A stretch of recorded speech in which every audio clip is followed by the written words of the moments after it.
Hello and welcome to the Arrowhead Addict podcast. My name is Matt Connor. I'm here with my friend Sterling Holmes. We have another special friend ready to join us soon. But Sterling, since we're good friends, I at least want to ask you if you're doing okay. Are you're fresh off a Blink 182 show? Is that right? You just saw Matt Verderam, Yeah. our friend in common. Yeah. Former Arrowhead Addict podcast co-host Verderam. Huge mistake. I stayed with him at his house, and I also stayed with Richard one night, our producer. So huge mistake for those two guys. Some addresses will be getting dropped in the near future. But yeah, it was a lot of fun. We went to Wrigley on Sunday and then finished the night with a Blink 182 concert.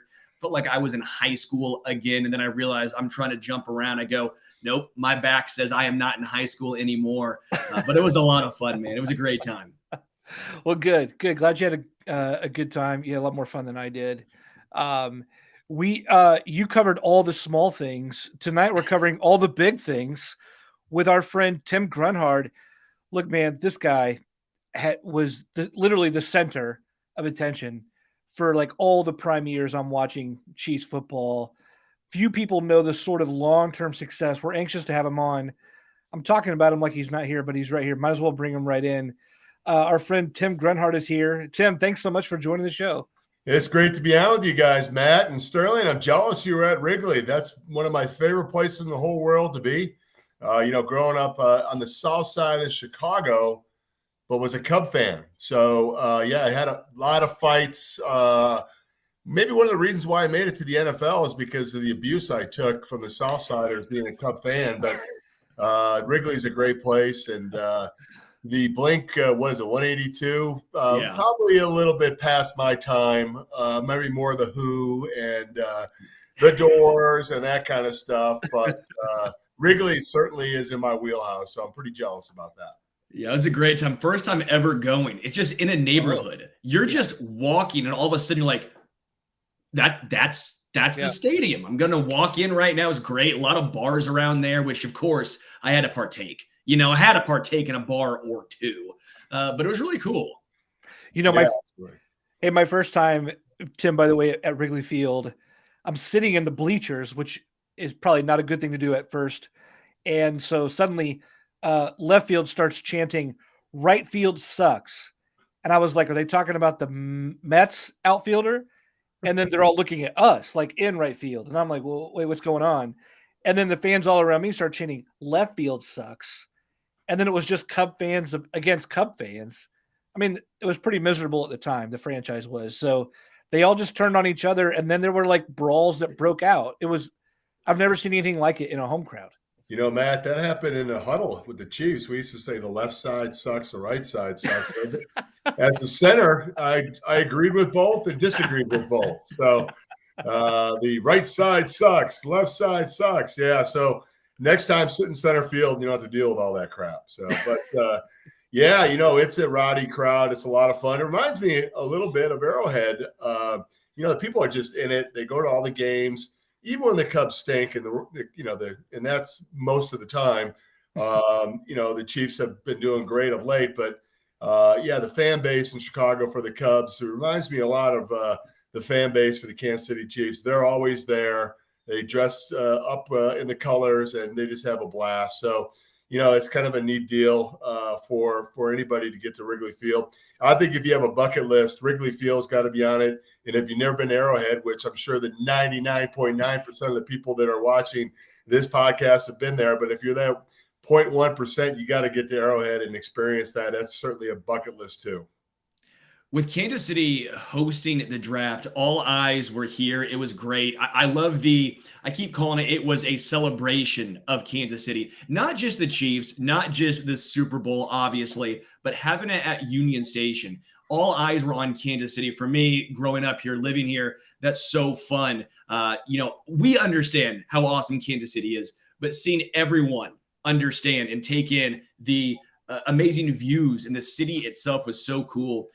What was your take on the Chiefs in Kansas City hosting the NFL draft? Yeah, it was awesome. A couple things. Number one, I thought the city did great. The fans did great. There was no major incidences. I was nervous at something would happen. It didn't. It's just the way I am.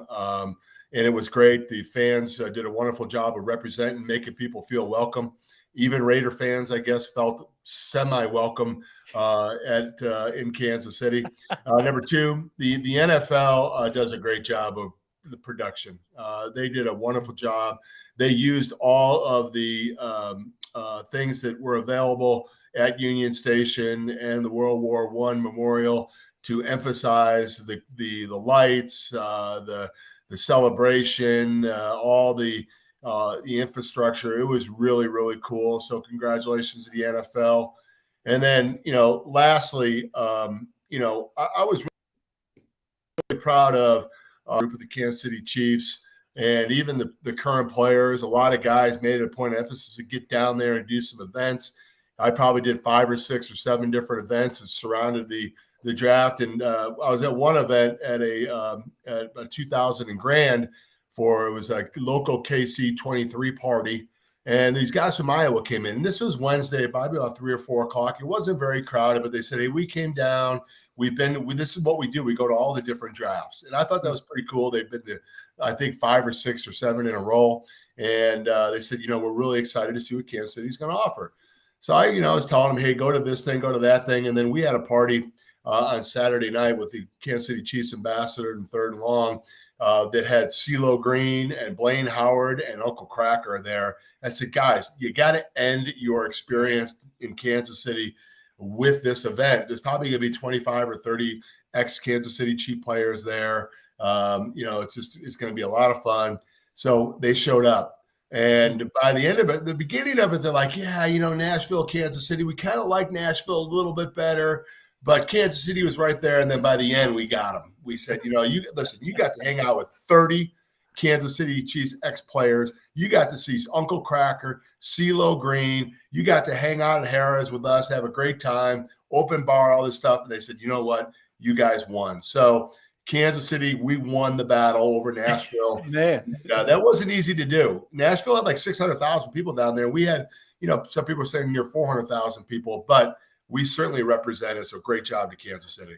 Man, you're literally an ambassador. Like you're doing the good work there. That's pretty impressive. Yeah, well, you know what? Just so proud of this city, so proud of this organization, proud of the Hunt family and the current players and the guys that give so much to this team. And listen, guys like you doing the Arrowhead Addict podcast, and everybody kind of keeping the Chiefs on the forefront.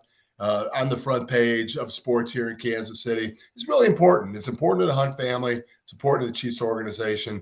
And one of the reasons why the Chiefs do so well, not only with attendance, but just, people watching the games. And I think last Super Bowl was one of the most watched Super Bowls of all time. And Kansas City certainly represented. It's because we keep Kansas City and the Kansas City Chiefs on the forefront. One of the things we just talked about with Trent was the fact that the Chiefs announced Dante Hall during the draft as their, the Hall of Fame, the Ring of Honor inductee. You've been able to also be a part of that, sort of rarefied company there. And it just made me wonder, as you reflect back on all the achievements, I'm sure that was like such a special moment.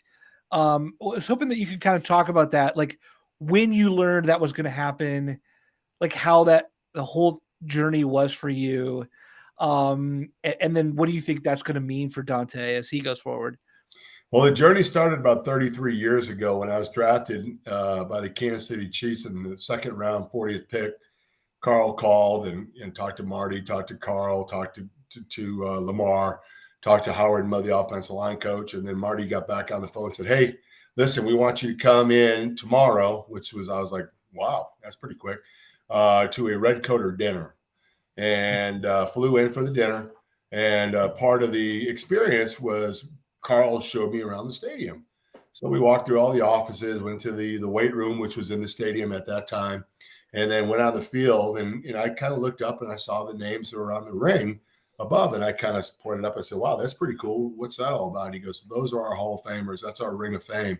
And he said, someday, you work hard and things break the right ways, without injuries, everything else, you have an opportunity, we believe, be in that. And that was always kind of my goal from the beginning. Every time I walked on the field, I was a creature of habit. I put my socks on at the same time. I put my pads on at the same time. I went to the same spot in the end zone to warm up, put my helmet down. And one of the things I always did was look around at the names and think about, okay, what do I need to do personally to give myself an opportunity to be a part of this organization's Ring of Fame, this Hall of Fame. And that was a conscious thought before every game. And I had to wait 20 years, which it actually worked out better for me. I would have appreciated it if it was 5 years after, but I got to experience it with my kids. My kids, 3 of the 4 were Division I athletes and swimmers, and 1 played football, and they understood the sacrifices and how hard it is to excel in a sport, and they really appreciated it and loved being a part of it. If they were maybe 8 or 9 years old or 10 years old, they would have been out there. They probably, would have thought it was cool, but they wouldn't have thought so much of it. So it really worked out at a perfect time. And to answer your question, it was awesome. So I'll never forget this. We were on vacation in Florida, and the phone rang. It was my cell phone, and it was like somewhere in Texas. And I said, somebody's probably trying to sell me car repair insurance or something. I'm not answering that. And they left a message like, that's weird. So we left a message. I listened. And it was like, hi, this is Clark Hunt from the Kansas City Chiefs. If you get an opportunity, please give me a call back. And I'm thinking, oh God, what did I do now? Did I say something on the radio? Did I guess the first thing in my mind was, I'm going to get scolded for something. I'm getting called in on the carpet. Because you guys know as well as I do. I mean, I like to just get my opinion when I'm doing radio, and sometimes the Chiefs like it, sometimes they don't. And I'm not saying that I haven't been called in a bunch, but I have been called in saying, hey, take it easy, guys. So I got on the phone and first Clark said, hey, how's the family? And then, of course, right after that, I said, congratulations on the Super Bowl. And it was tough losing that last Super Bowl, but man, you were 2 in a row. And he said, yeah, it was tough. We're gonna have to make some adjustments to go to the Super Bowl again and win it. And this is right after the Tampa Super Bowl. So, and then he said, hey, we just want to let you know that we're going to put you in the Ring of Fame and Hall of Honor. And man, I choked up. It was very, very special to me. Like I said, when I got drafted by the Chiefs, I wasn't particularly worried about going in the Hall of Fame. I wasn't particularly worried about, any of those accolades. I just wanted to be a part of this organization and be a part of that Ring of Fame. And staying here 11 years and playing for this organization was really important to me and giving me an opportunity to go up there. And I expressed that with Dante. I'm very close with Dante. Dante and I went to Germany, to Munich together to do some B-roll and do some stuff to promote the game that was supposed to be a couple of years ago, the Tom Brady coming out of retirement game. They kind of screwed that up. So Dante and I are good friends, and I'm really happy for him. He deserves it. And boy, it's a great honor to have your name up there. I know we had it on our show sheet. Now, folks in the chat, I see Chris already wanting to know now. Let's get into it. Creed Humphrey, that's always going to be something I'm sure you're going to be asked over the next, hopefully 10 plus years. Hopefully he signs that second contract here in Kansas City. 2 questions for you. 1, what is just your opinion of Creed Humphrey? And 2, the Chiefs, basically ever since they've not given second contracts out to centers. Mitch Morse had some injuries, obviously the concussions, but he was a very good center for a long time here. Rodney Hudson was a very good, maybe the best center in the NFL for a while here. And then that second contract came up. The Chiefs decided to part ways. 2, I guess, do you think he gets a second contract here in Kansas City? Well, I think he'll get offered a second contract. Now, whether it's the kind of money that he wants remains to be seen. I think he's going to demand a high price, and whether the Chiefs want to go ahead and match that price that he wants, and he deserves it. He's one of the best centers in the NFL right now, and he does a great job. So the pros for him is I love the way he finishes. I love the way he communicates. I love his toughness. And the only negative I could say is at times I think that he can get busy, a little bit busier in the middle. Sometimes he kind of we always say, don't buy a ticket to the game. If you're just kind of sitting around looking for somebody, go light somebody up. And that was one of my favorite things to do is, when you're pass blocking and you're holding one guy off and you're watching the linebacker and the linebacker doesn't come, you go hunt somebody up and go lay him out. And that's one of the things I'd like to see him do more. If I had an opportunity to talk to him this offseason, which I may, say, hey, listen, go hunt people up, man. Play with that toughness. Every shot, every obviously legal. It's legal. Every time you hit somebody, every time you take a little bit off of that, it helps out in the fourth quarter. Next thing you know, those guys, they're looking around for you, and they're not looking to get to the quarterback. So that's an important thing that I think he needs to improve on. But I'm going to tell you something. His strength at the point of attack is great. Getting to the second level does a wonderful job. He's got great feet. He's got great plays with great leverage, got great balance. I just like to see him finish a little bit more at the end of plays in his pass protection. Hey, Tim, I'd actually love to get your thoughts on the line overall, especially as it's been reconstructed, on the outsides, on the bookends this spring. Of course, Donovan Smith was just thrown into the mix. A lot of that maybe will shake out in ways that we can't yet know. But from what you're seeing, what do you think of this line compared to the lines that have won Super Bowls? And what are you still worried about? Well, if you want to compare it to last year's line, this is a better line. And everybody's like, well, what about Orlando Brown? Well, Orlando Brown, he graded out in the upper 70s, low 80s most of the time in pass protection.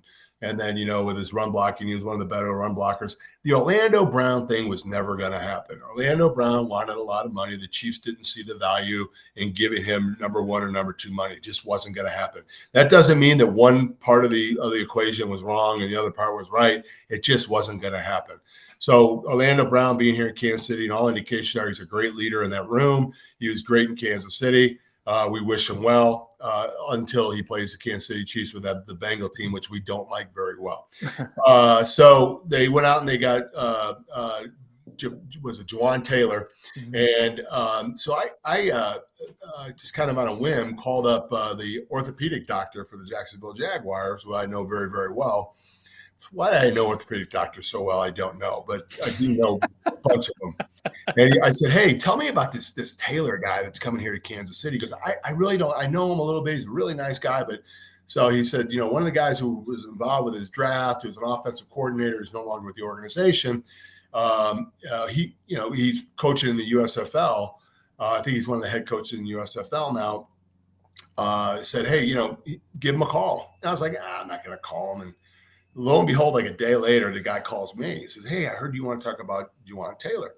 I said, yeah. So talk to me about him. He goes, number one, he's a great guy. He's awesome in the locker room. He's a great team player. You're going to have no issues with him, no problems with him.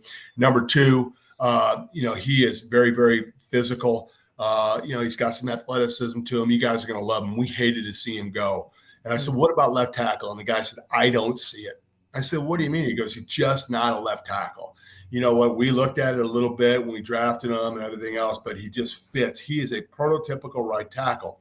So when they moved to left tackle, I was kind of a head scratcher for me. It felt like they were trying to take a square peg and put it in a round hole. So I thought, okay, they're going to adjust this with the draft. And when it didn't work out in the draft, I was looking for something to happen. And that's when they went out and they got Donovan Smith. Now, Donovan Smith, listen, now, if you look at his Pro Football Focus stats, the last year was bad. He was hurt, playing injured, didn't play very well last year. But this is a great Brett Veach kind of signing. He's coming off a rough year because of injuries. But the years before that, he graded out pretty well. In fact, I think he was ranked in the top 20 in tackles for the last couple of years with Tampa. So if he can live up to that and kind of build into this system, Tom Brady's not the easiest guy to work with, and Tom Brady's not the easiest guy to block for. He's kind of a statue back there. When things break down, he just kind of folds up. Patrick Mahomes doesn't do that. So I think that's going to help him too. So the long-winded answer to the very short question is, I think the tackles are in better position right now than they were last year at this time. I think both of these guys are an upgrade. Orlando and Smith. Now, Smith has to – the arrow is pointing up, but Smith has to bring his game up a little bit. But I think the right tackle is much, much better. And I think the Chiefs' offensive line is going to be right there with some of the Super Bowl lines that you were talking about. I agree that I think right tackle's in a better spot. I do think Andrew Wiley at times got a little bit of a bad rap. If you look at what he was getting paid, he overperformed that contract. I think Wiley deserves a ton of credit.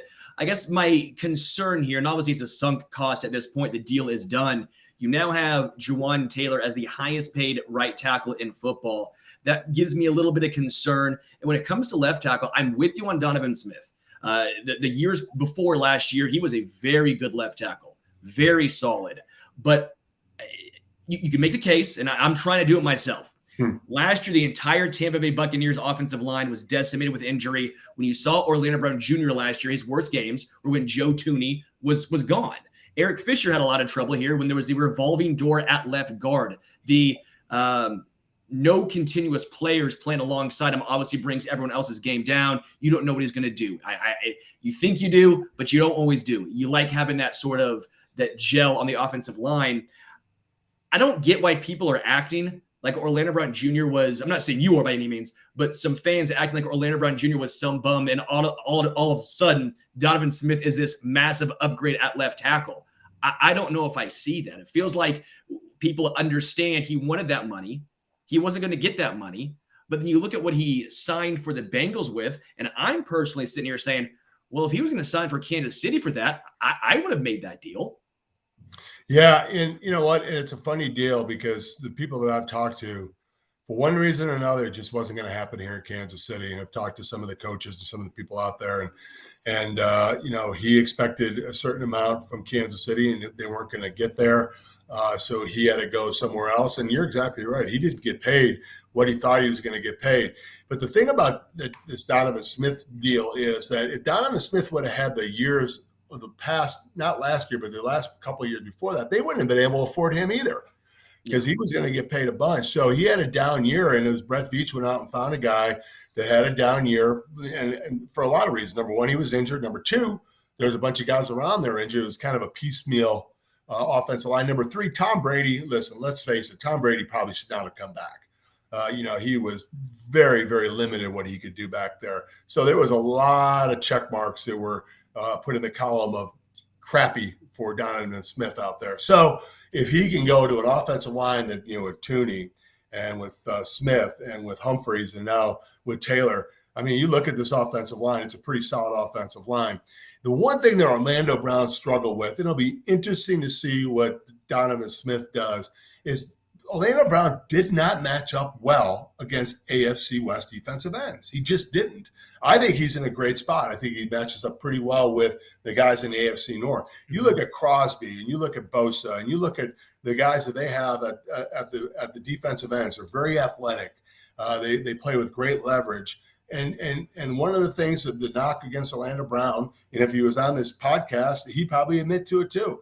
He's a bit of a waist bender. He's a little bit of a leaner. His punch is his head and his hands are connected too much with his punch. So when he goes for the punch, his head is down. And if you're off a little bit or you miss a little bit, you're off balance. And when you're off balance against a speed rusher or an athletic guy, then they're going to take advantage of that. But when he went against big guys, he went against the larger, the more physical defensive ends, he kicked the crap out of them. He did really well. So I think, hey, listen, Orlando Brown brought a Super Bowl here to Kansas City, and very, very happy they had the opportunity to come here. He left happy.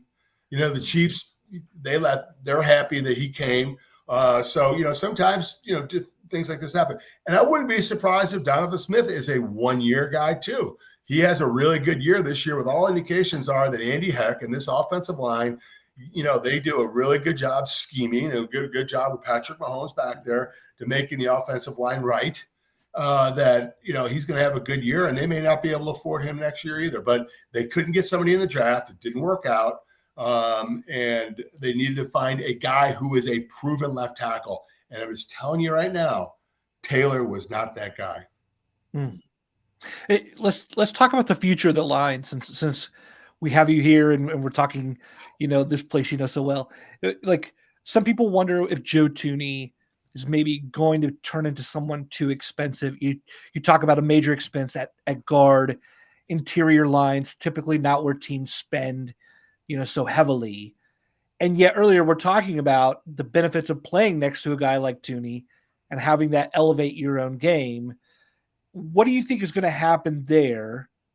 And then also, as we're looking forward, you said the Chiefs weren't able to get a guy in the draft. Would you then suspect that that next year's first round is probably pretty prime for an offensive tackle, if the value's there. Matt, are you saying we have to talk about the draft again already? Well, yeah. It's all right. I can see myself out. I can see myself out. No. I don't know who the 24 class of tackles coming out. Haven't quite dug into that yet, Matt. But Tim just told me to leave the show, so I'm going to I'll see myself out, guys. But to answer your question, I think that the Chiefs have got to go out there and they've got to go find themselves a left tackle in the draft. And I think all indications are that there was one or two guys that they liked, and if they would have fell to a spot where the Chiefs could move up to get him, they would have. But just didn't work out that way. So they had to go find a piece to put in there, a guy who had a proven record, a guy who knows how to play that position, and I think it's good for the Chiefs. But I mean, I wouldn't be surprised. I mean, hopefully Donovan Smith has an unbelievable year and decides, hey, I want to listen. He's going to be 30. 30 isn't what he used to be. When I turned 30, I felt like I got run over by a truck and, I could barely get out of bed. But remember now, our practices were a little bit different. Two-a-days were a little bit different. Practices during the week were a little bit different. By the time we got to week 16 and 17, it was a mash unit in there because Marty Schottenheimer's practices.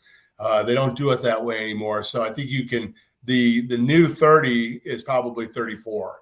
I think 34 is about that age where offensive linemen and defensive linemen start to kind of wane a little bit. Now, there's always exceptions to the rule, but that's usually used to be when I was playing. When you hit 30, that was kind of you were starting to go downhill a little bit. So he's got about 3 or 4 years of good football left, and maybe the Chiefs could find a way to keep him around, and he could be a guy that could come in here and be a solid left tackle. Now, listen, hey, I'm with you guys, man. I saw the stats from last year: 13 holding calls. That's not going to fly in Kansas City. That's not going to fly for Andy Reid. And Patrick Mahomes is going to lose his proverbial mind if he throws the ball down the field for a touchdown and there's another holding call on Donovan Smith. So he's got to learn to get his ass in the right position and not be grabbing. Remember, if I was going to talk to him, one of the things that he does, he's got a really bad habit of this, is when you're getting beaten pass protection, don't pull, push. Get guys off balance. You buy a little bit of time. Too many times, offensive linemen, they get in a position and they're getting beat because it happens, man. This is part of it. And once they get out of your body and you start to grab and try and pull them back, which is the natural thing to do, it's a natural thing to kind of goes through your mind. But if you could think about it, don't pull, push them, get them off balance, have to restart and kind of get back into their treads a little bit and get in the quarterback. That's another second and a half. You're not going to get the 10-yard penalty, and the quarterback's going to get it off. So he's got to do a better job. And I know Andy Heck very well. We played together for 3 years at Notre Dame under Joe Moore. And one of the things that Joe Moore always taught was, hey, get to the hip and push. If you're getting beat, get to the hip and push. Get them off balance. Get their body in a bad position, and that'll buy more time for your quarterback. So I would expect those holding calls to drop off exponentially with Andy Heck and Patrick Mahomes back there. I love Doug in Kansas saying, Tim, when you join the offensive line now, looks like you're in great shape. I can confirm Grunny's in great shape. I see him sometimes the 8-10. I mean, look at that. It's absurd. I'm 29. I'm sitting here like, no chance. I'm a stick over here. Like walking, no Oklahoma drills for me against him in the hallway. That's not going to happen. That's dangerous. I appreciate it. Who was it? Was it Doug? You said? Yeah, Doug. Doug, I appreciate it, but you can't see me walk. When you see me walk, you say we don't want that guy on the field anymore. I may have looked at the part, but as soon as I get up and start walking, you're like, oh my God, that thing. He's lost all the tread on those tires. So I appreciate it. My dad used to say all the time when we were younger, he said, you're big now and you got to keep being big. But he said, you know what, there's not a lot of 70-year-old 300-pounders out there. So, when you're done playing, you got to lose weight. And it was a process for me. At one point, a couple of years after, I got to 345. And I got pictures of that. It was ugly. So, just made some life changes and started to work out and go to a trainer. And now it's just part of what I do every day. And I enjoy it, and it's fun, and I'm trying to stay healthy. So I appreciate it, but you won't be seeing me blocking any 325-pound Chris Joneses anytime soon. I promise you that. You had such sustained success for so long. You obviously took quote unquote team friendly deals to stay here, build your legacy in Kansas City, and look how it paid off in the Ring of Honor, the Chiefs Hall of Fame, right? Like that was valuable and something that mattered to you. In today's NFL, it seems like that loyalty, the team-friendly deal per se, seems a little bit overblown. I know a lot of fans, they always say, oh, they'll play for the Chiefs. They want to stay here because they want to win a championship or they want to have that hometown discount. We've not really seen that a lot. We've seen it from Mahomes and Travis Kelce, but didn't see it with Tyreek. We probably won't see it with Chris Jones to an extent. We know how much he wants to get paid. We didn't see it with Orlando Brown Jr. Is that a mindset switch from, your time playing to today? Or is that also you were the rare case of you wanted to build that legacy here? You understood the value behind it. Well, I always go back to when people ask the quote, and I have a little bit of a cold here or allergies, so I apologize. Maybe it'd be a little bit better of a Lou Holtzism here. You'd say, Tim Grunhard, are your kids happy? Yes, coach. Is your wife happy? Yes, coach. Don't mess with happy. So the reality is, my kids were happy here in Kansas City. My wife loved it here in Kansas City. I loved it here in Kansas City. I could have went and took a contract for another couple $100,000, maybe on the back end and gone somewhere else. But I would have had to, take my family away from the friends, take my wife out of the house and the neighborhood that she loves. And I loved being here in Kansas City. And, the fans here have always been great. They've supported me with, talk about that book. They supported me with the book. I've done radio shows. I've done commercials. And I just stayed active in the community. And you know what? Listen, you got to be faithful in order for people to be loyal to you and everything in life, whether it's your marriages or whether it's your kids or your friends, be faithful, be loyal, and they'll be loyal back. And that's what I've found for me, giving up a couple bucks on the back end, on the long run. I've been here in Kansas City now for 33 years. I've been, I've been here longer than anywhere else in my life.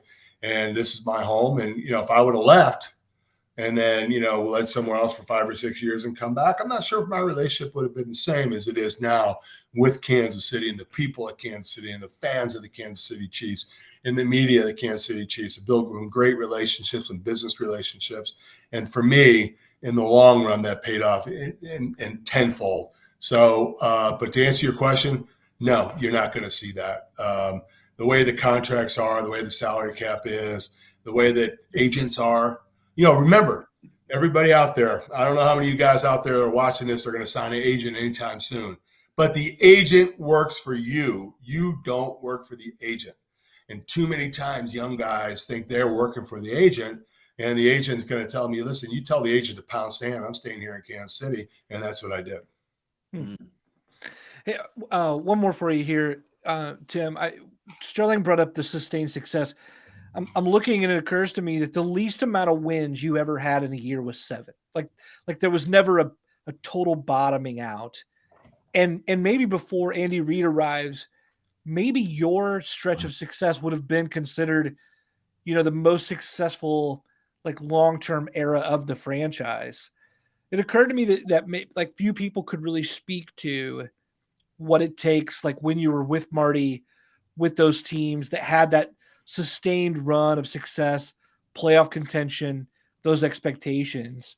How difficult is that? And I guess I'm wondering if you could speak to that, enjoying that for 11 years is such a long time, but then to see KC now do it on a whole other level, it just feels like we're all just watching history unfold and we kind of know it, but I thought you could probably speak to that better than most people could.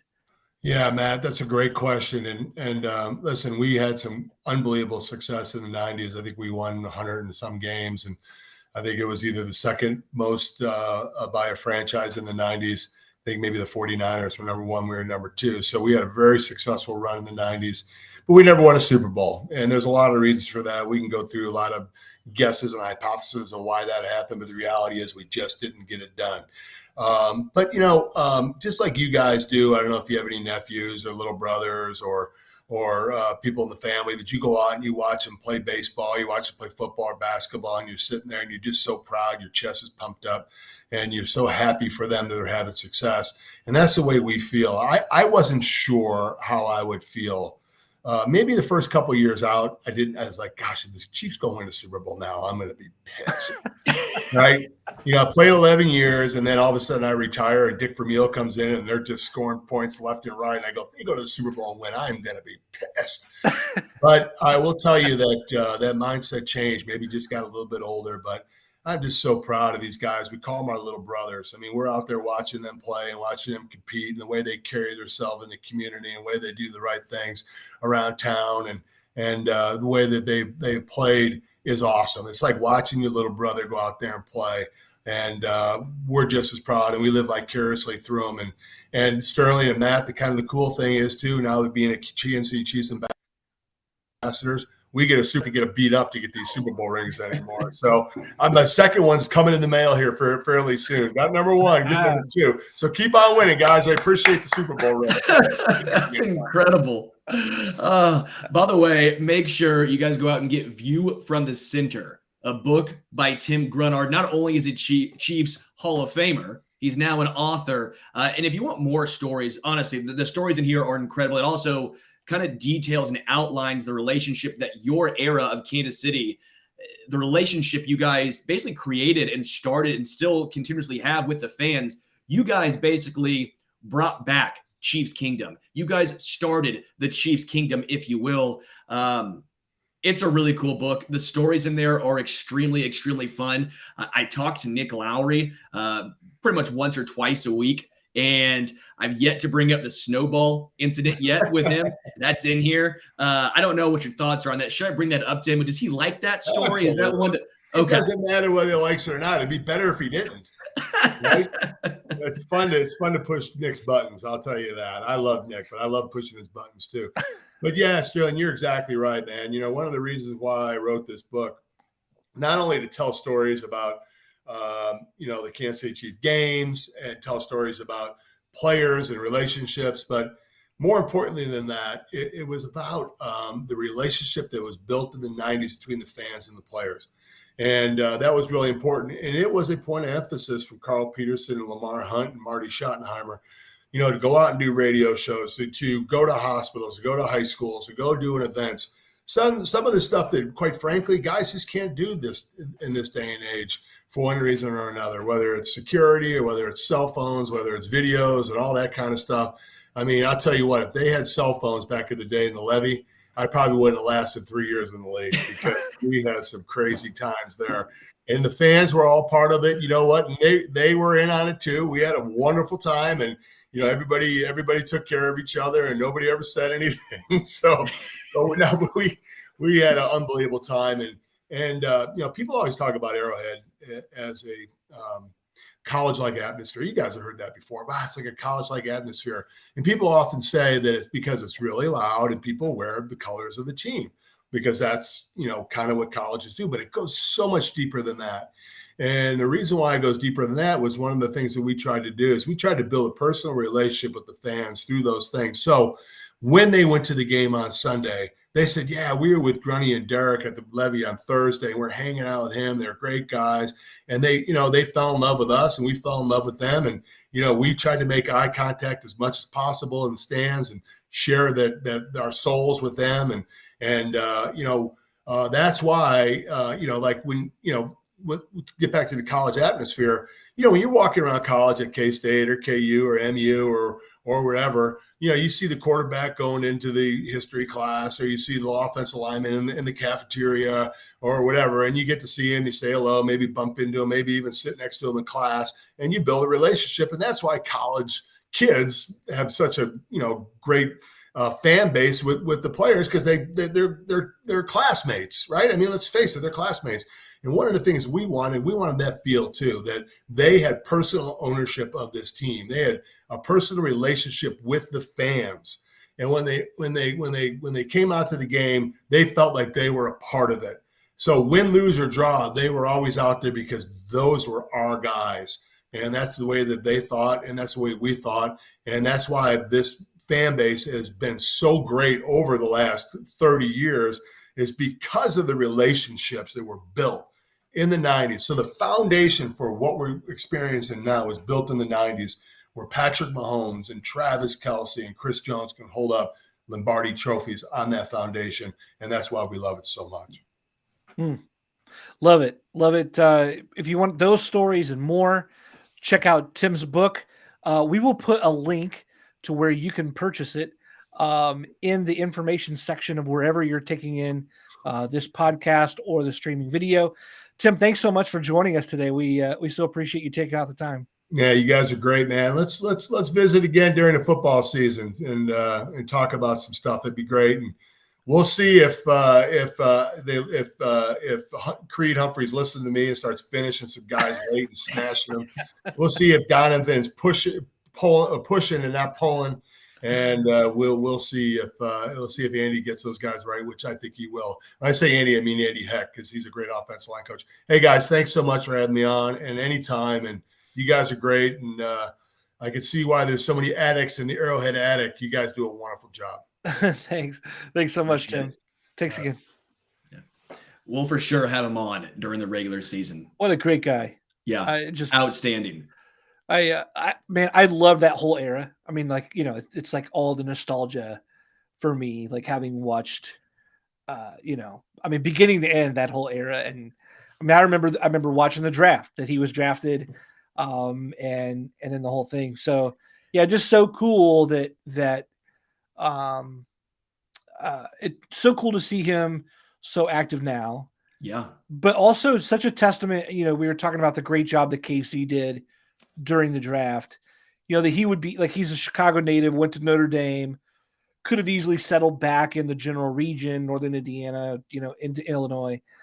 And, you know, to be won over by KC, to then stay there, to then raise your kids there, and then now be proud of that and call that home. And yeah, it's just cool in every way. Love it. I always think it's so cool personally. He should be the example you show other players who are trying to build a legacy. Yeah. When you're looking at guys and your agents, and I know that he mentioned agents are trying to get as much money as possible. I understand that, but he's the perfect example of why legacy means so much. He's so beloved still. How many years after playing a game for this organization, everyone knows who he is. Everyone wants to hear what he has to say. He still feels like part of the Chiefs family. Like, it's incredible. You have that bond. You don't have that with guys who are here for 4 years, 3 years, and then leave. You don't have that same sort of feeling. You know, guys that even like a little different, but let's just say Tyrann Mathieu wasn't drafted here, but had 3 great years here. He won't be remembered in the same vein as Tim Grunhard. Like these Chiefs Hall of Famers, you look up there and as you mentioned, you see your name. That legacy means something. I wonder if we will ever go back to that. Again, I understand it's tough to turn down the money. It's very difficult. If you're offered, let's just say hypothetically, $10 million a year or $8 million a year, it's tough to turn that down. But when you can see the impact long after your playing days are over, like he mentioned, don't mess with happy. Sometimes that means more. I just think he should be the perfect example of why you stay, of why you build a legacy and not just chase the dollar signs. Yeah. And you know what? Even if I think you could be thinking about dollar signs too, though, right? Like, I mean, he's getting Super Bowl rings in the mail, like legitimately that's worth something. But beyond that, it's like, if you put yourself in a place long-term, like Tim has in Kansas City, you have even like business opportunities, local contacts and connections where when the game is done with you, you're not done with the game or the region, right? That you don't have to then suddenly go back to the wall and go, oh, what do I do? Because I played for 3 different teams during my career. You know, I think some things are lost in, like, even Tyreek Hill.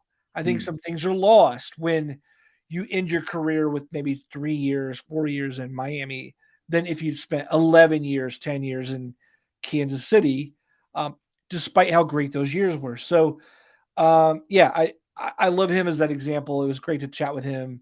You know, there's credibility and there's, the chips that you earn begin to multiply exponentially over time. Like it's not a linear curve. I think it's a steep growth curve. And when you're entering those later years, I think you really earn more and more and more. So yeah.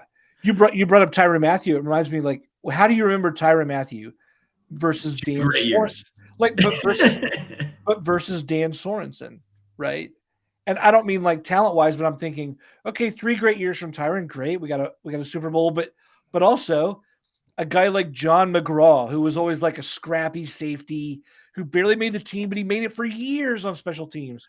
Or a guy like Dirty Dan, who was like, kind of like a fringe roster player who like climbs the ladder, makes real clutch plays when it counts. Like maybe that guy is actually remembered more and has like better long-term contracts or relationships locally because it's 8-year versus 3 kind of thing. Even though Tyrann's clearly the better player. I don't know. Yeah. I'm just thinking through those things, but before we move forward, I do want to say shout out to everyone who's sticking around. All the comments were absolutely outstanding. I really do appreciate it, even though we do have a Bengals fan for some reason in here. You think they're trying to focus more on winning a Super Bowl, but maybe not. They have I guess, nothing better to do. But want to shout out DraftKings. If you guys want to do us a favor, go to DraftKings and use promo code Arrowhead. Bet $5 on any sport. Get $150 in bonus bets back instantly. Win or lose. New customers only, 21 plus and physically present in Kansas. Please gamble responsibly. Gambling problem? Call 1-800-522-4700. Valid 1 offer per customer. Minimum $5 deposit and $5 wager required. Rewards issued as non-withdrawable bonus bets and expire 7 days after being awarded. See full terms at DraftKings.com. Again, promo code Arrowhead at DraftKings. That's good. Hey, we want to sweep up some Chiefs news here. Since Sterling, I only get to see you once a week. I don't know, we got to clean up things that come up from time to time. Just want to get your opinion on a few things here. And one is the fact that I'm watching Chris Jones on Twitter make these overtures saying, "Yo, Frank, come back and let's finish what we started." I'm not sure what else there is to finish when you've already won 2 Super Bowls. Is that like, oh, we were supposed to win 3 and now we haven't, and we need you to come back and finish that? I mean, I'm here for it if that's what it is. What do you think of the open? I mean, now that we've added Felix, now that we've added Charles, the room is not as devoid of talent as it was before. Would you be excited to add Frank back to that mix, or do you think it'll happen? Excited, sure, or fine, I guess. Like, I'm not going to be like just thrilled, but I do think there's something as far as the playoff Frank. There obviously is something there. He becomes a prime Frank Clark, the Shark, when it's the regular season. He's not, but the Chiefs don't really need him for the regular season. Like with FAU, Charles Omenihu, George Karlaftis, Mike Dana being a viable rotational piece. Sure, they could use another guy, but I don't think it's necessarily a must for them. I personally think that Frank Clark is in his Melvin Ingram, Carlos Dunlap, Terrell Suggs, kind of that type of player, 25 to 30% snap share type of dude instead of what did you say he played last year? I know you have the number. It was like 69%. It was a crazy amount of the snap share he received last year. Reps. And I don't think he's there anymore. I just don't. But he's only 29. And I think in his heart of hearts, he probably thinks, all right, this is my last chance to get a decent contract. Maybe a 2-year, maybe a 3-year deal. I'm 29. I had this playoff success. Some team will sign him. And I think that team might be the Miami Dolphins. I do. If you look at the Dolphins right now, you look at their defensive line. They have Emmanuel Ogbah penciled in as a starter. Don't know how that's going to work out. He's fine, but I think they need some guys. Frank Clark makes sense. The Dolphins obviously don't have any issues taking some former Chiefs. Obviously with Tyreek Hill, Emmanuel Ogbah, it's in their MO. If they think that can give them any sort of competitive advantage, I'm sure the Dolphins will probably try and do that. And again, if Frank Clark thinks he can get a 2-year, 3-year, decent-sized contract while also playing a starter's share of the snaps, that seems like a logical place for him to go, or a team that's trying to take that next step, a team that wants that playoff success, that playoff acumen on the roster. The Jacksonville Jaguars seem to be in that boat as well. If I was a betting man, I would say a team in Florida lands Frank Clark. Hey, a shark, he needs to be around water, baby. Wait, what makes you think that Agba doesn't have many years left? I'm sorry. I just couldn't help. I had to do it. So the Chiefs just recently completed their rookie minicamp. We didn't get to see much of FAU because he just had surgery on his thumb before the draft. And he's more looking at OTAs to be ready for that. But just wondering, like, from what you saw or heard from the weekend, if you had any thoughts on the Chiefs draft class after the fact and or rookie free agents as reports came out from that minicamp. Two quick comments I find great. John says, Sterling, the marine biologist, outstanding.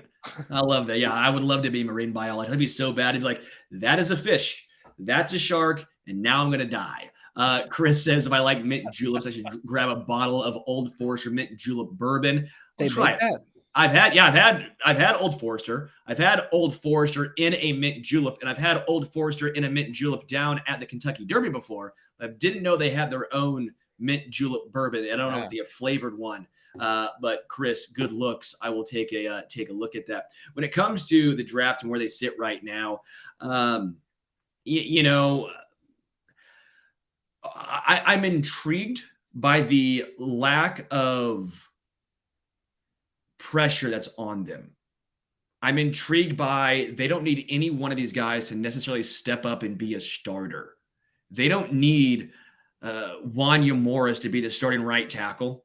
They don't need FAU to play 70% of the snap count at edge. I think Charles Omenihu was realistically going to be the starter alongside Karlaftis. Rashee Rice, I think you'd like to have a big impact in this offense. But let's be real now. It's going to be Kadarius Toney. If he's healthy, Kadarius Toney is going to be there. Obviously, you're going to have MVS, who's going to be there. You're obviously going to have Sky Moore, who's taking that next step. And I think Sky Moore personally is going to take a huge step this year. Rashee Rice is probably even behind guys like Richie James. I don't know for sure, but I don't think the Chiefs are necessarily needing Rashee Rice to be this massive impact player. And that's what's so interesting about this current draft. They can afford to draft some more maybe higher upside dudes and wait. They weren't able to do that last year. Karlaftis needed to come in and be an impact player, or at least a rotational piece week. Trent McDuffie had to be a starter with the departure of Travarius Ward week 1. Like, this is a little different situation. And so for me, I'm intrigued to let them play out and see what it looks like even in year 2 and year 3. It's kind of a different situation from the previous years. Yeah. I think it'll be really interesting. I think they'll need Anyudike Uzama a lot more than maybe what we're, like Karlaftis played immediate starter reps. I think it's possible he gets in there too. But yeah, you're right. Once you sign Donovan Smith, Wanya Morris becomes a redshirt season. Yeah. You're right about Rice. I agree with you all the way around. I think if I were to make a bold prediction, I think Chamari Connor, Virginia Tech, 4th round pick, defensive back, has a real shot.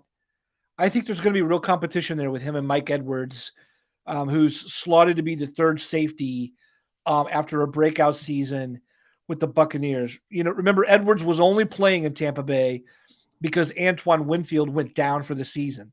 So he stepped up, had a good year. It's a good signing. But the Chiefs liked Connor enough, and they should. He's a Connor. I'm supporting his last name all the way. That's the only reason why, is because it's the last name. I knew it. Hey, you don't know. I support Sterling Marlin, the old NASCAR driver. I always rooted for him. You caught me. Yeah, I think that's going to be a battle. I think that's going to be one to watch. He could be a surprising rookie to get reps in his first season. After they traded up for him. Virginia Tech defensive backs, by the way, tend to be pretty pro ready. So, and Connors tend to be pretty pro ready. I'm just saying. Angry Drunken German says Rice gets the customary red shirt this year. I kind of think the same thing. He'll play a little bit, but not a ton. Nikki M says Tyrann wanted to stay. I do think Tyrann Mathieu, to an extent, did want to stay in Kansas City. Obviously, though, the play didn't materialize on that third season. His first 2 years were great. His first 2 years in Kansas City at safety were phenomenal. That last year, though, left a lot to be desired, and they moved on. But I get what you're saying. That was in regards to our previous conversation of the legacy concern. Yeah. But yeah, Kentucky Derby was this week, and I didn't have a mint julep, and now I'm kind of bummed. With the talk of mint julep, now I'm kind of disappointed in myself. No, I didn't even watch it. I like the Kentucky Derby a lot. I love horses because they're majestic creatures. Like, they're so fun. Watching a horse in person run is an experience unlike any other. Yeah. Like, just the power. It's insane. But no, I didn't watch on TV. It's not as fun on TV. Yeah. If you had a horse and could enter it into the Kentucky Derby, what would you name your horse? Chiefs over Bengals. Oh, that's a good one. Yeah, Chiefs over Bengals. By the way, everyone in the chat, we do have a Discord. We have a members-only Discord channel. We talk about everything from barbecue. We talk everything about the Chiefs. We talk everything about NCAA, Royals, whatever you are into. We pretty much have a chat for you, including books. Yes, we even have books. Also, shout out to John Clifford, new AA Rookie Camp member. Shout out to John for joining. Welcome, John. Yeah, welcome, John. We also gave out shirts to our, 6-month members, if I'm not mistaken. A lot of people are posting their shirts in the Discord channel as well. So you do get some swag, a lot of cool stuff. So if you want to join, that obviously does us a huge solid. Plus, it's fun in general. We like to talk in there and have some fun. Love it. Love it. Well, folks, we've reached the end of the broadcast. And, if you've been with us for a long time, you know that we close things out with a must list. Richard, where are you at? We need a Richard signal, like a bugle. Oh, dude, that's scary. His dome was right there. That's a Beastie Boys cam. That's a Beastie Boys music video cam. Like Yo, what up? What up? Yeah. What you want? What you want? Intergalactic. Love it. Love it. If you've reached this part of the show, we just like to recommend things, whatever they are, whether from fine china to the latest shows that we're binging. No one's here actually ever recommended fine china, have they? No, maybe next time. Maybe next time. I don't know. I would like to lead us out just because I want to kick back and make you guys go last. I recommend Richard's house because I stayed at Richard's house this past week and it was great. Richard, shout out to you. We stayed up pretty late talking about music and just jamming out. It was a pretty good time. Richard's hair is actually way better in person. It's incredible. He puts my hair to shame. Wait, can we talk about this? You saw Verderam. You stayed at Verderam's, and you stayed at Richard's house. Yeah. I stayed at Verderam's one night and Richard's one night. It was great. Any insider info here that the people want to know? The addicts want to know. Yeah, what's the most embarrassing thing at my house that you can tell people about? You had a scary little face, I think, right behind you, over your left shoulder, right there, in somewhere. And I was terrified. I woke up at like 7 a.m. Lights just kind of creeping through, and I'm like, "What the fuck is that face? Why?" It's like a little mask. Terrified me. Not a fan. He's actually, I know what he's talking about. He's talking about I have a Master Chief mask that's like painted in psychedelic colors, and apparently that scared him, Chad. Yeah, it did. At 7 a.m., you wake up in a place and you see that. Yes, I'm going to be scared. There you go. Sorry, for the podcast listeners can't see this one. But yeah, I mean, seriously, you're not going to be all of a sudden you're waking up after a night of a couple of adult beverages and you see that. He did have a Brita. That was clutch. I did get some water from him. So thank you. So I recommend Richard's house and the band Whiskey Myers, who I'm hoping to see on Saturday. Love Whiskey Myers. It's a kind of Southern rock, country band. They're really, really good. So I highly recommend Whiskey Myers in Richard's house. Man, by the way, Sterling's never stayed at my house. I don't know why you've never asked, but also, well, yeah, you're welcome here. You're welcome here anytime. I don't know why you'd come here. Whatever. Why am I even bringing this up? Also, when you said mask, I was picturing like the Jim Carrey mask, like you had a Jim Carrey mask on your wall. Yeah, I have some like weird haunted looking mask. Yeah, I'm Yeah. surprised it was just the video game mask that's Right. Sterling. But yeah, that makes sense actually. Richard, you're up next. What do you got?